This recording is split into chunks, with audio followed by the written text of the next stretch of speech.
and welcome back to Platicando Verde Blanco y Todo, a podcast. My name is Maria de la Luz, and I will be your host. Okay, so here goes nothing. This is not originally the first episode, although this is the first episode that is being posted. I am a strong believer that everything is in God's timing. Everything is always si Dios quiere. And if I'm being 100% transparent, I had a few short clips that I have been posting on different social media platforms for this page. And if you've been following, you've seen when I was talking about, my Mexican work ethic. We don't know when to ever stop. But truly, after I recorded the full episodes and I was getting ready to post to our YouTube, something just didn't feel right. Something felt like it just honestly didn't feel right. I said all the right things that I wanted to say, and I informed everybody of what this podcast will be about, the topics, a little bit about myself, a little bit about this, a little bit of that, but something just didn't feel right. That was 2 weeks ago. Fast forward to last Friday, I got some very upsetting news, challenging news, and honestly, I feel that God stopped me from posting what I was going to post because it would have been conflicting with the news that I got. So uno nunca debe de perder las esperanzas y de desconfiar de las decisiones que Dios tiene para nosotros. Soy fiel creyente que todo pasa cuando debe de pasar, y pues si las cosas no se dan es porque algo mejor viene. Something bigger, something better is always coming. Like I said, I feel almost like I have to apologize to everybody because I have been getting messages and DMs and texts and calls about when I'm going to be posting, when I'm going to have the official first podcast video, and I just honestly felt like I owed everyone an apology for that. With that being said, this will be a redo of that original video, but I did feel like I had to include the apology and an explanation, because in the end, this is a safe space for us, by us, because of you, for you.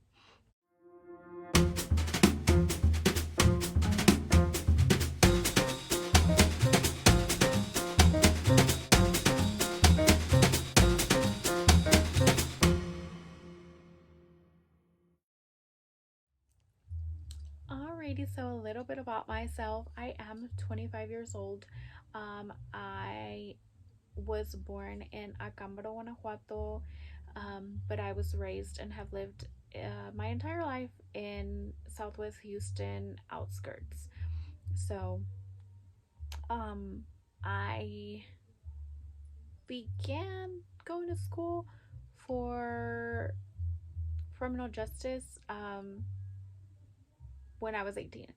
My dad found out, so it was funny because I told my dad that I was signing up for, I don't know for what, for something. And then he found out that I wanted to be a police officer. He said, ¿Cómo crees? ¿Qué va a ser una muchacha como tú siendo un policía? Luego, ¿qué te puede pasar? Y te pueden matar. ¿Y luego qué vamos a hacer? It was a show. So I switched over to nursing. I began doing, my classes and stuff. I met my daughter's dad when I was 16, but by the time I was 18 is when we started officially dating.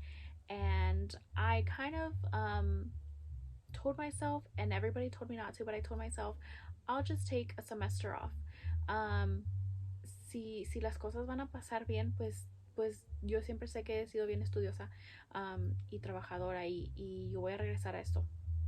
Well, the relationship progressed and we ended up moving in together and getting married and buying a house and then having our daughter 2 years later. So I pushed my education aside, which is one of my biggest regrets. But I feel had I chased my education versus the relationship, I wouldn't have never I would have never married him. I would have never probably had my daughter. I wanted to be the rich aunt. I didn't want to be the stay-at-home mom ever. That never crossed my mind. So I think that's super funny. But then I started going to school for nursing in 2021. It was a little post COVID because I remember um, starting my classes, and I was literally doing everything from working, not working, but going to school online from my kitchen table in our house because it was so new to me and I had been out of school for so long. But um, I started going for nursing, and then we actually split up. We separated. We decided that we were never that relationship was no longer serving each other, and we peacefully, made peace with it, and walked away. And at that point, I was left with starting over, which brings me here today. It hasn't been an easy journey, but it has definitely been challenging, um, and pushing to better days. Um, where I am today and how I feel and the emotional and mental stability I have today versus 3 years ago, it doesn't begin to compare at all. So for that, I am grateful. But with that being said, I started pushing myself to finish school. Well, then, so many curveballs. This podcast is gonna be crazy, with all the stories that I have to tell. But after uh, we split, I was actually a stay-at-home mom for just a few months while we moved, um, and I actually started working for a job to put myself back out there, and it just brought me back to little 17, 18-year-old me wanting to be an officer. And there I went, switching my education back to criminal justice. And oh my gosh, the more I did it, the more I was in that job, which I've been there almost 2 years now, the more I realized that that is not for me, being out on the field. um and my compassion and my love for helping people there just further prove that I would be no good out on the field. I'd probably be crying trying to arrest somebody. So I am currently studying psychology, which I feel would be very useful, especially because eventually I want to. I have a lot of plans, but baby steps. Um, so, with that being said, this will just be a safe space, where I will be talking about my point of view on all things, relationship, tips and tricks of how I did it when I moved out and became a homeowner so young. I know the times are a lot different now, in this economy, but if there's anything that I can help with, I would be more than happy to. Um, I have been my family manager. Really, I'm just the oldest daughter in a Mexican household, which it is the same thing. That responsibility is huge and traumatic, and it's not talked about enough. And I'm gonna elaborate on so much of that and the things that I had to learn. Um, but nothing prepares you to grow up and become an adult and be self-aware of all the things that you already know because you had to learn so young to help your parents. And God bless their heart. Um, just were doing their best, and as you get older, you learn to forgive them, especially after you become a parent yourself. You really see where they were coming from, that they really just were growing up, with you, and you don't want to repeat those cycles. But it really, it's up to you. So I will talk about my point of view on everything. Comes from the oldest daughter in a Mexican household that couldn't wait to grow up, and do things on her own, and now she has this insane work ethic that doesn't ever let her rest. And yeah, so I juggle my full-time job, I juggle going to school, I juggle starting this podcast, I juggle my now almost 3 year small business, making flower arrangements. We have been very fortunate that lately it has grown so much. My goal is to grow that part of my life so much that one day, I can retire my dad into just working the flower business, um, because that man has provided, although we're identical in character and everything, and we're just the same. I'm Emilio reborn. um I know that one day I just want to be able to, give him the option not to worry about providing for us. And I say that very hesitantly because my trauma also, and our trauma as children to Mexican parents, comes from them not realizing that they are working so hard, that they are que nos descuidan. So, another part that I will be talking about and I feel very passionate about is the trauma of feeling like you have to feed everybody, and I don't mean that in the literal form, but I mean as in, you have to make everybody else's dreams come true before your own. So, although I am very aware that it's not my responsibility, I am forever grateful for their help and for just everything. Even after, I moved out, seeing other people in my life, as I got older was very eye opening. Seeing that not everybody's parents were like mine, where if I ever pick up the phone and I say, hey, I'm on the side of the road, my dad will drop everything and come get me. Or if I call my mom and I tell her, hey, I don't have groceries, my mom will always pull up with the cart full of groceries for 2 weeks. So that I'm very grateful for. And it's been difficult to separate the two, um, of knowing I'm not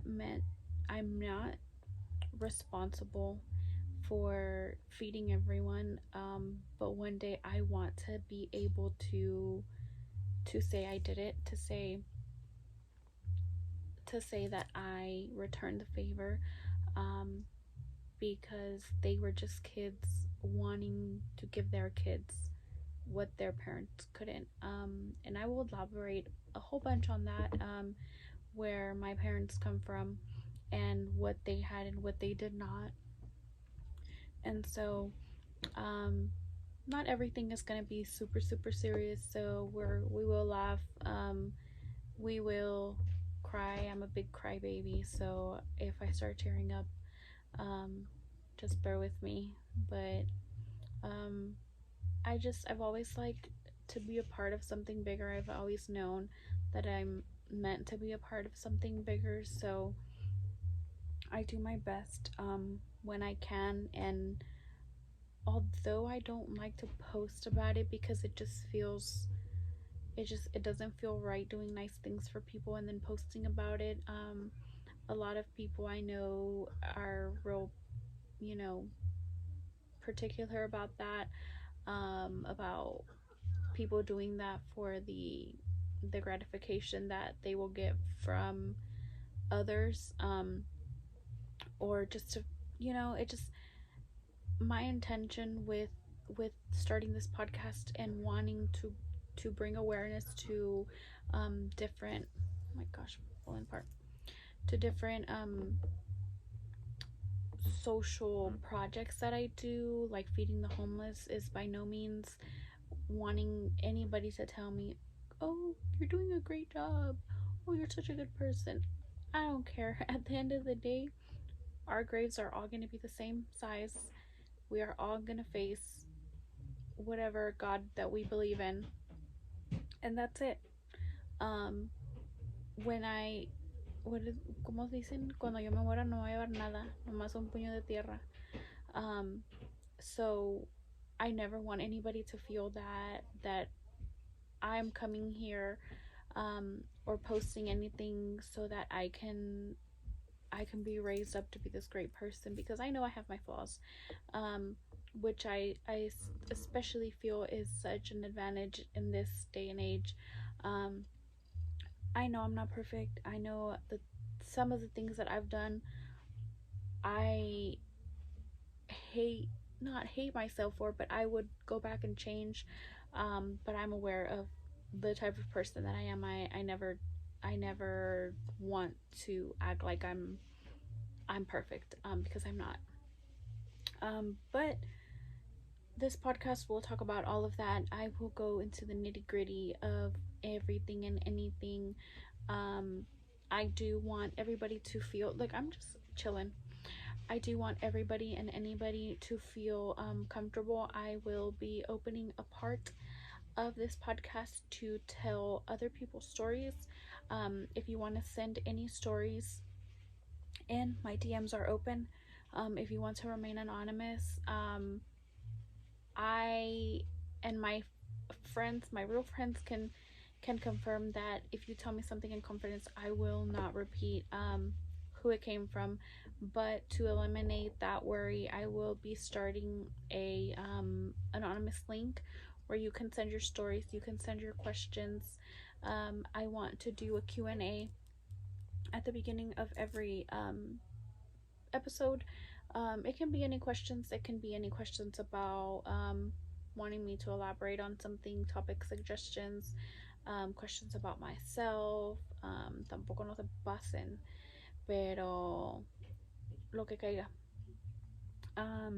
If you want me to talk about something that you need maybe advice on, I am more than happy to discuss that on the episode, and people can leave their opinions for you, whatever everybody feels, comfortable with. I'm an open book, and my doors are open for anything that you guys want to talk about and want me to talk about. So yeah, that wraps up this first episode. I will be uploading this and starting on the next one only because I feel like I'm a little behind and I want to get ahead of the topics that I already have in the books for the channel. But with that being said, I do want to close out on today's episode with a poem. This poem is called I'm Alex, Not Mexican by Alexander Villegas.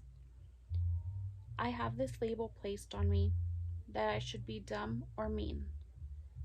I get told I'm a disgrace. I'm nothing like others of the Mexican race. I'm not a cholo or a fighter. I don't smoke their dope, so I don't need a lighter. Maybe if you get to know me, you might find out I'm not what you say I am.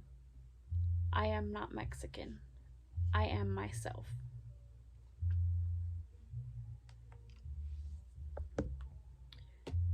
That is beautifully said. We are not just the color of our skin. We are also, we're dreamers. We are your teachers. We're your officers. We're your judges. We're your attorneys. We're your cooks. We are your landscapers. We are your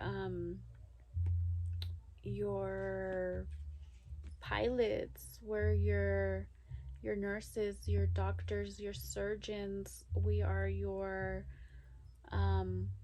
linemen. We're your welders. We're your everything. We're your future. Thank you for tuning in.